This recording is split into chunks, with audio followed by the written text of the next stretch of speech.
राजस्थान की सियासत में कड़कती ठंड में सियासी माहौल गर्मा गया है। दरअसल बता दें आपको कि राजस्थान की मशहूर डांसर जो कि शकीरा के नाम से मशहूर है, गौरी नागौरी, उन्होंने चुनावी ताल ठोक दिया है। बता दें आपको कि राजस्थान में 3 विधायकों पर दैनिक भास्कर के स्टिंग के दौरान कथित तौर पर यह आरोप लगे कि 3 विधायक जो हैं वो एमएलए फंड जो होता है यानी कि विधायक निधि, उसमें कमीशन की मांग करते हुए नजर आए हैं। बकौल दैनिक भास्कर की रिपोर्ट, उन 3 विधायकों का नाम, जिसमें एक बीजेपी के विधायक, एक कांग्रेस के विधायक, एक निर्दलीय विधायक का नाम शामिल है। बीजेपी के विधायक के तौर पर बात करें तो रेवंत राम डांगा का नाम शामिल है, जो कि नागौर जिले की खींवसर विधानसभा सीट से विधायक है। दूसरा नाम सामने आया हिंडौन से कांग्रेस पार्टी की विधायक अनीता जाटव का, और तीसरा नाम सामने आया बयाना से निर्दलीय विधायक रितु बनावत का। अब ऐसे में ये पूरा मामला विधानसभा की सदाचार कमेटी के पास है। मुख्यमंत्री भजनलाल शर्मा ने इस मामले पर गंभीरता दिखाते हुए रिपोर्ट भी मांग ली है, लेकिन खींवसर विधानसभा सीट को लेकर गौरी नागौरी ने चुनावी ताल ठोक दिया है। बता दें आपको कि गौरी नागौरी ने सचिन पायलट के गढ़ दौसा में पहुंचकर प्रधानमंत्री नरेंद्र मोदी का समर्थन जताया, भारतीय जनता पार्टी का समर्थन जताया। नागौर से चुनाव लड़ने की इच्छा जाहिर करते हुए गौरी नागौरी की ओर से हनुमान बेनीवाल, जो कि राष्ट्रीय लोकतांत्रिक पार्टी के अध्यक्ष हैं, उन पर पलटवार भी किया गया। बता दें आपको कि नागौर में गौरी ने बदलाव की बात की। गौरी नागौरी ने पूरी बातचीत के दौरान खुलकर के कहा, I love Modi, I love BJP. ऐसे में अब लगातार सवाल ये खड़ा हो रहा है कि क्या हनुमान बेनीवाल की सियासी नींव हिलाने का काम गौरी नागौरी करेंगी।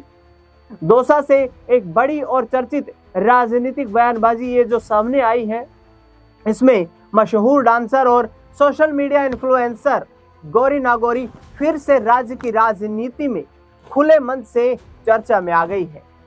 बता दें आपको कि गौरी नागौरी ने राजनीति में उतरने के संकेत इससे पहले ही दे दिए थे, जब उन्होंने एक बयान दिया था कि मैं खींवसर से यदि उपचुनाव होता है तो चुनाव लड़ना अवश्य चाहूंगी और भाजपा की सीट पर चाहूंगी। दौसा में मीडिया से बातचीत करते हुए गौरी नागौरी ने न केवल भारतीय जनता पार्टी के प्रति अपना समर्थन दिखाया, बल्कि प्रधानमंत्री नरेंद्र मोदी की ओर भी अपना समर्थन जाहिर किया। उन्होंने नागौर से चुनाव लड़ने की अपनी मंशा भी सार्वजनिक रूप से रख दी। बता दें आपको कि गौरी नागौरी राजस्थान में मशहूर डांसर के नाम से प्रसिद्ध हैं और उनके इस नाम के बाद प्रदेश की राजनीति में सियासी हलचल काफी तेज हो गई है।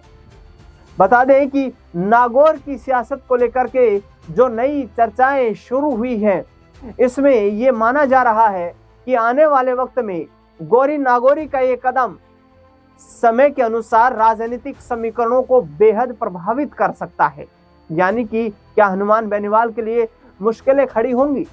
बता दें आपको कि गौरी नागौरी ने बातचीत के दौरान खोलकर ये कहा, I love BJP, I love Modi. उन्होंने प्रधानमंत्री नरेंद्र मोदी के नेतृत्व की सराहना की। गौरी नागौरी ने कहा कि उनके शासनकाल में देश ने कई क्षेत्रों में उल्लेखनीय प्रगति की है और वे इसी सोच से प्रेरित हैं।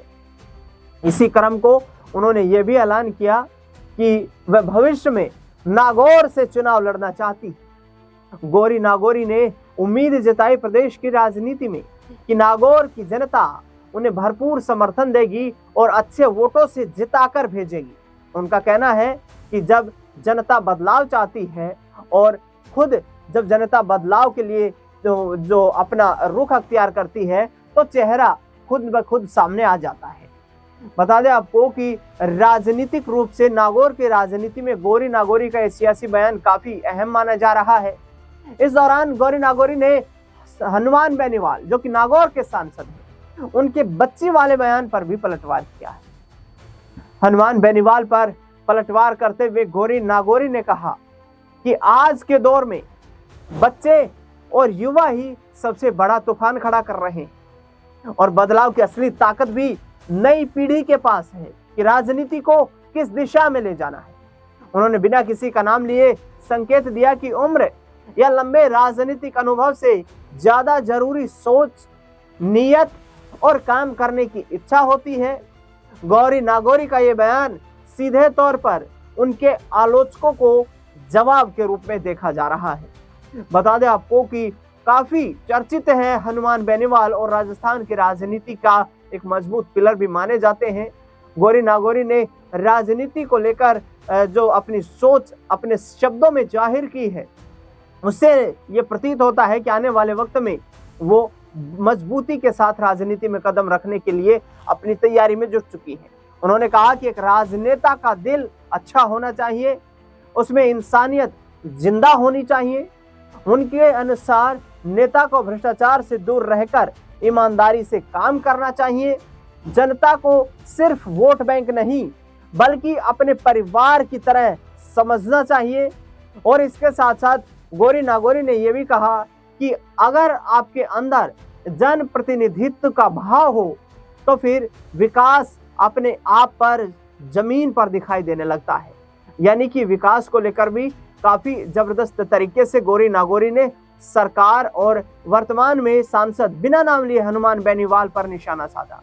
पैसों को लेकर पूछे गए सवाल पर गौरी नागौरी ने बेबाकी के साथ अपनी प्रतिक्रिया रखी। उन्होंने कहा कि उनके पास पैसों की कोई कमी नहीं है। उन्होंने ये भी जोड़ा कि अगर कोई ईडी की रेड करवाना चाहता है तो वह अलग बात है, लेकिन उनका मकसद राजनीति में आकर पैसे कमाना नहीं बल्कि नागौर और वहां की जनता की सेवा करना है। और जनता की सेवा करना ही उनका इंसानियत का सबसे बड़ा धर्म है। नागौर के विकास को लेकर गौरी नागौरी लगातार बयानबाजी करती रही और उन्होंने कहा कि जिस तरीके से जैसलमेर, जयपुर और उदयपुर दुनिया में अपनी एक अलग पहचान बना चुके हैं, देश दुनिया में अपनी पहचान बन चुकी है, वैसे ही नागौर में भी बदलाव होना चाहिए।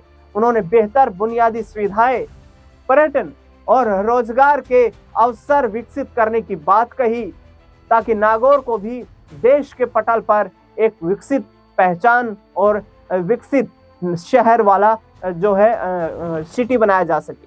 ऐसे में देखना बेहद दिलचस्प रहेगा कि आने वाले वक्त में किस तरीके से गौरी नागौरी ने जो चुनावी ताल ठोकी है, इस पर हनुमान बेनीवाल सक्रियता दिखाते हुए नजर आते हैं। हालांकि खींवसर नागौर के इलाके में हनुमान बेनीवाल का सियासी प्रभाव काफी मजबूत देखने को मिलता है।